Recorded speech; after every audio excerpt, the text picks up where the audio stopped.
Ever wondered, what if about an ex while in a stable relationship? I found out, and it ruined absolutely everything I had built. God, I felt like I was suffocating. Hey there, I'm Grace. 3 years with Liam, and I could predict every single thing he'd do. Monday was meal prep. Tuesday was grocery shopping at exactly 6 p.m. Wednesday was his poker night with the same 5 guys he'd known since college. Friday was date night, always at one of 3 restaurants he deemed our places. Saturday morning was farmer's market. Afternoon was whatever home improvement project he'd been researching for weeks. You know what's messed up? I used to love that about him. The stability felt like this warm blanket after all the chaos with Daniel. But now it felt like a straitjacket. I'm 27, not 47. I shouldn't feel like my life is already mapped out in spreadsheet form, complete with color-coded categories for fun and spontaneity. The worst part was how content Liam seemed with everything. He'd come home from the restaurant, tell me about his day in exactly the same way every time, kiss my forehead, and settle into his evening routine like we were some old married couple. And maybe that's what scared me most. He kept dropping these hints about rings and timelines and kids, talking about our future like it was this foregone conclusion. But I kept thinking about Daniel. I know, hear me out. We ended things 3 years ago because he was a complete disaster. No job, no direction, always chasing some new get-rich-quick scheme that never panned out. He'd disappear for days, show up with some wild story and that stupid charming smile, expecting me to just forget about the rent money he'd blown on crypto or whatever. The breakup was brutal. I changed my locks and blocked his number brutal. But lately, I kept wondering what if he'd grown up. People change, right? What if those 3 years apart had been exactly what he needed to get his act together? The thought was eating at me, especially when Liam would drone on about 5-year plans and retirement savings. I started stalking Daniel's social media like some pathetic teenager. His posts looked different, cleaner, more professional. He was wearing actual button-downs instead of band t-shirts. Posted pictures from nice restaurants, talked about projects and clients. The rational part of my brain knew this was insane. Liam was good to me. Loyal, stable, dependable. The kind of guy your mother dreams you'll bring home. But the other part, the part that missed feeling alive and unpredictable and desired in that desperate, all-consuming way, that part was screaming. I told myself I just needed to know. Before I could commit to Liam's vision of matching bathroom towels and joint savings accounts, I had to be absolutely sure I wasn't settling. Because what if Daniel really had changed? What if I was about to throw away something incredible for the safety of something merely good? So I did it. I sent him a message. Nothing dramatic, just, hey, how have you been? Like we were old friends catching up. He responded within minutes, which should have been my first red flag, but instead it felt like validation. He said he'd been thinking about me, that he'd grown up a lot, that losing me was the wake-up call he needed. He wanted to see me, to show me how much he'd changed. My heart was pounding reading his messages. When was the last time Liam made my pulse race like that? I couldn't remember. Everything with Liam felt safe and predictable and beige. Daniel's words felt like color bleeding back into my world. I started planning this girl's trip in my head, crafting the perfect excuse. Sarah and Michelle were always down for a weekend getaway, and they'd never question the details. I could arrange for Daniel to be wherever we ended up, make it seem like a coincidence. Just to see, just to test the waters, just to know for sure before I signed up for Liam's 5-year plan. I kept telling myself I wasn't doing anything wrong. I wasn't cheating. I was just exploring my options, making an informed decision about the rest of my life. But even as I was booking the cabin and coordinating with Daniel, some part of me knew I was already crossing a line that I couldn't uncross. The excitement was intoxicating, though. For the first time in months, I felt awake. Hey, this is Liam. Grace bounced into the kitchen while I was prepping vegetables for dinner. She had this energy about her, like she'd been holding in good news all day. She told me about this girl's weekend thing. Sarah and Michelle wanted to rent a cabin up north, do some hiking, drink wine, catch up on life. The way she described it sounded perfect for her. She'd been working these insane hours at the firm lately, pulling late nights on some merger case that was consuming her life. A break would do her good. I offered to join them. Not the whole time, obviously, I'm not an idiot. But maybe I could drive up Saturday afternoon, take them all to dinner somewhere nice. Make it a thing. Grace and I hadn't had much quality time lately between my restaurant schedule and her caseload. Seemed like a good opportunity to reconnect. But she shut that down fast. Girls only. No boyfriends allowed. She said it with this little laugh, like I was being silly for even suggesting it. And I got it, I really did. Everyone needs their space, their friend time. I have poker night with the guys every week. Fair is fair. Still, something felt different about how excited she was. I figured she was just excited to get away. She'd been so stressed with work, barely sleeping, picking at her food during our dinners together. Seeing her animated about something felt good.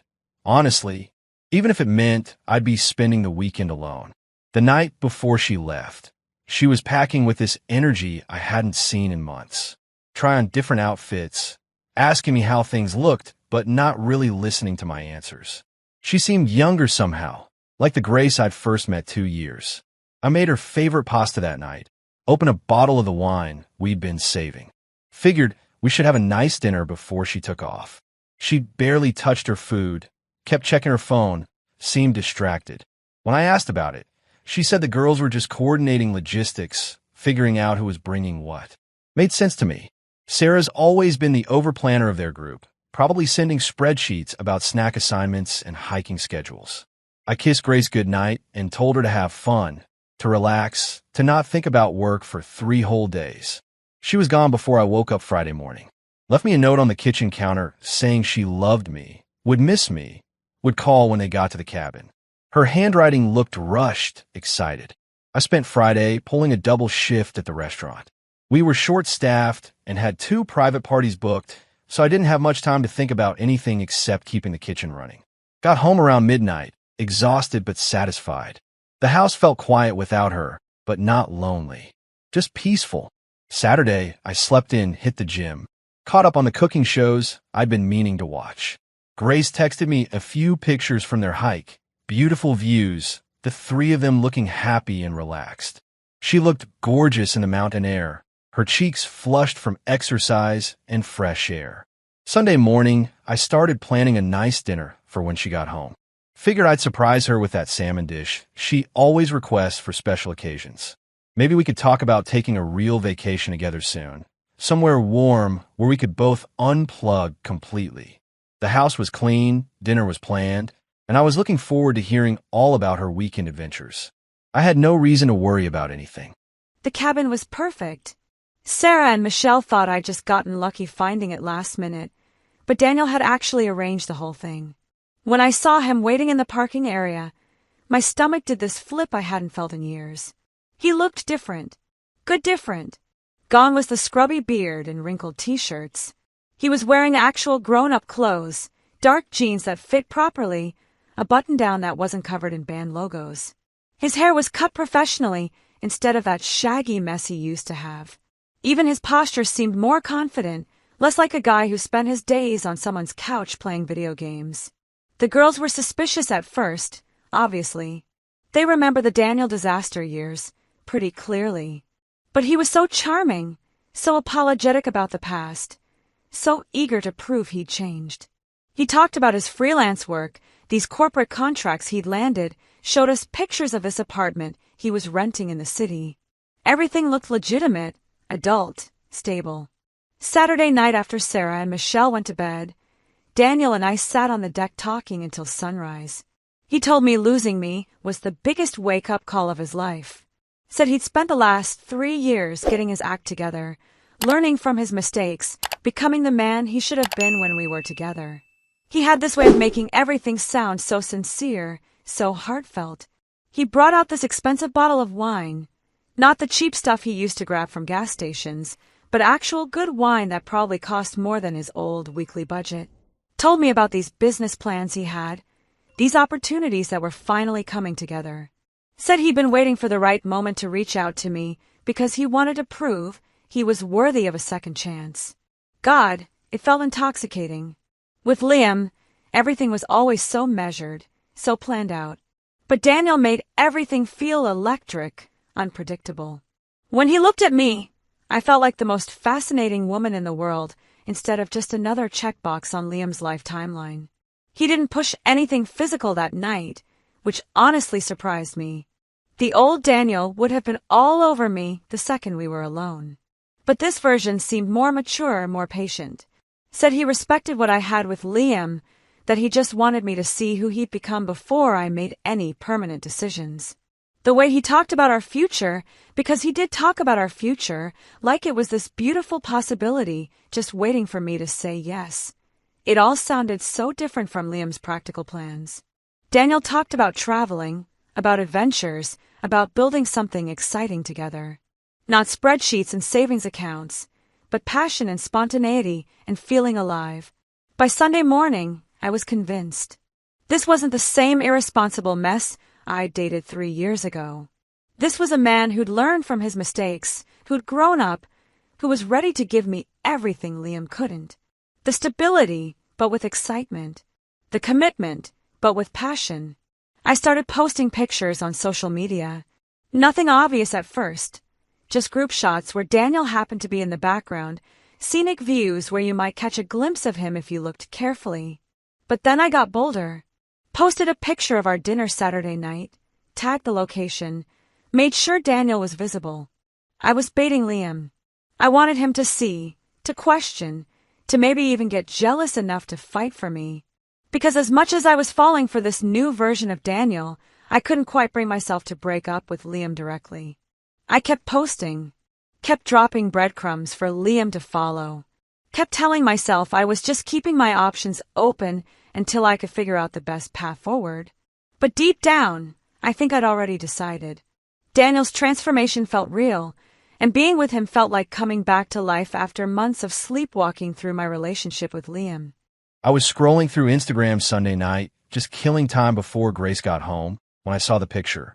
Daniel fucking Morrison, sitting across a dinner table from my girlfriend, both of them laughing like they were on some romantic date. I stared at that photo for maybe 5 minutes, trying to make sense of what I was seeing. This was supposed to be a girls' trip. Sarah and Michelle weren't in the shot. Just Grace and her piece of shit ex-boyfriend, the one who'd put her through hell for 2 years before she finally got smart and left him. I scrolled through the rest of her posts from the weekend. There he was again, in the background of a group hiking photo.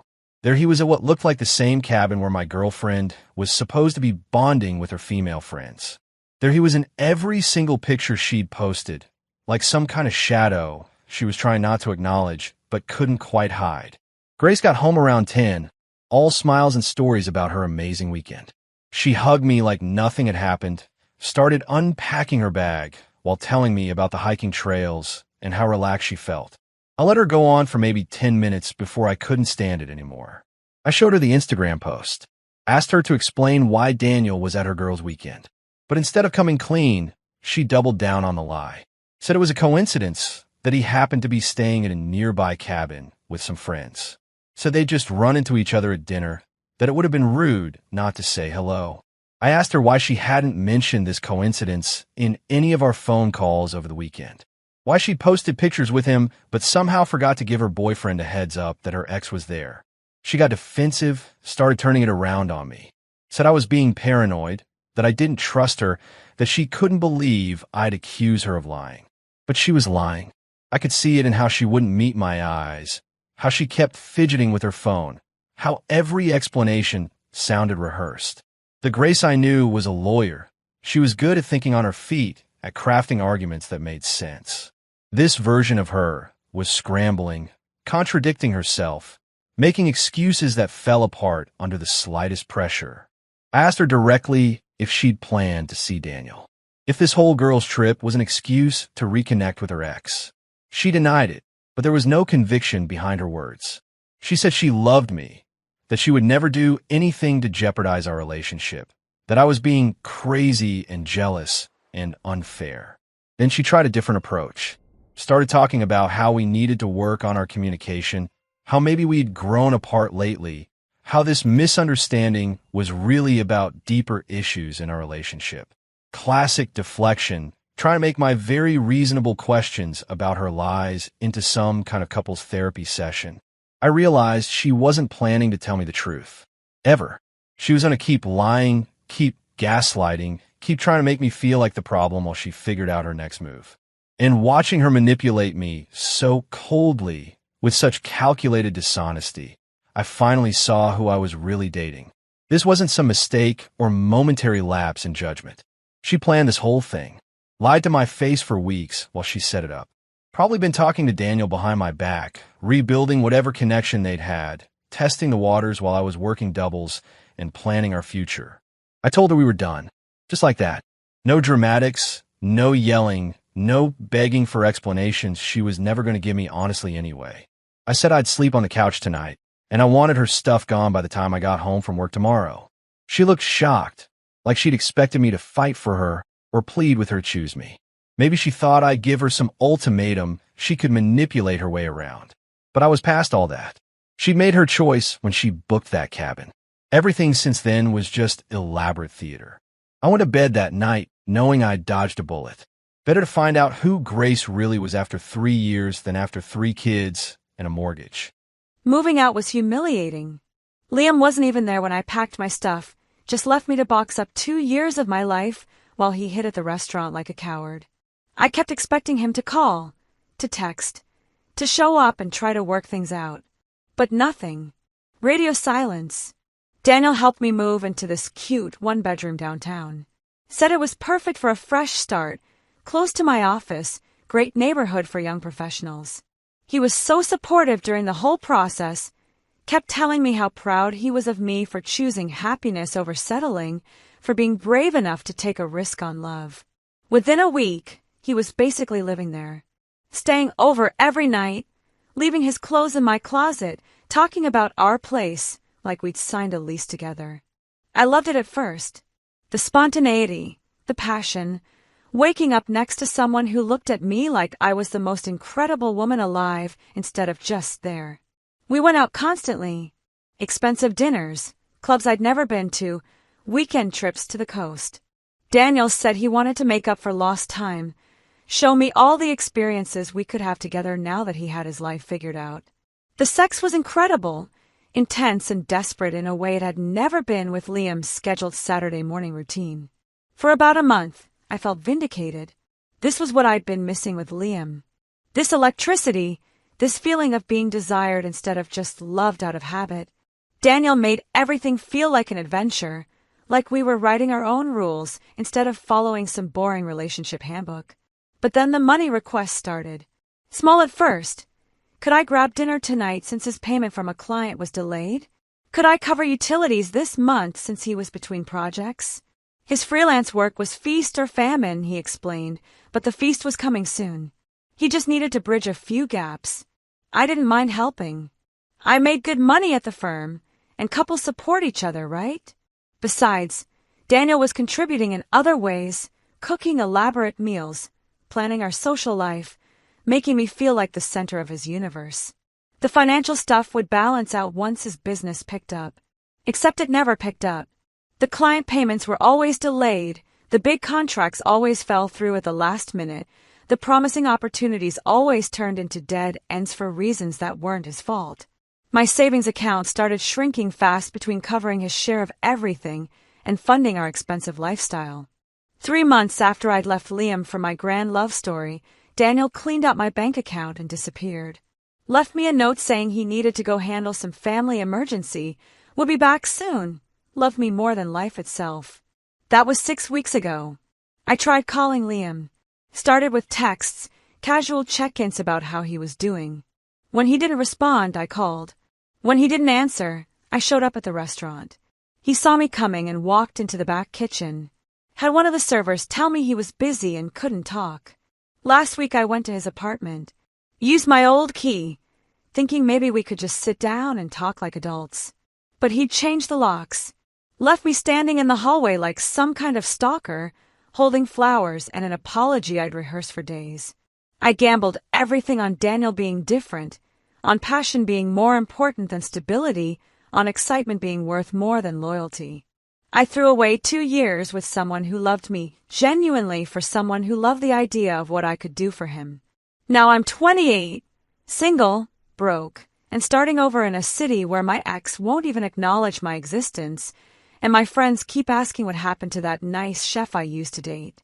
I bet everything on red, and the ball landed on black. The worst part isn't the money, or the loneliness, or even the humiliation. It's knowing I had something real with Liam, something solid and lasting, and I destroyed it chasing some fantasy that was never going to be what I thought it was. I wanted passion over stability. I wanted excitement over loyalty. I wanted the gamble over the sure thing. Turns out some gambles just leave you with nothing.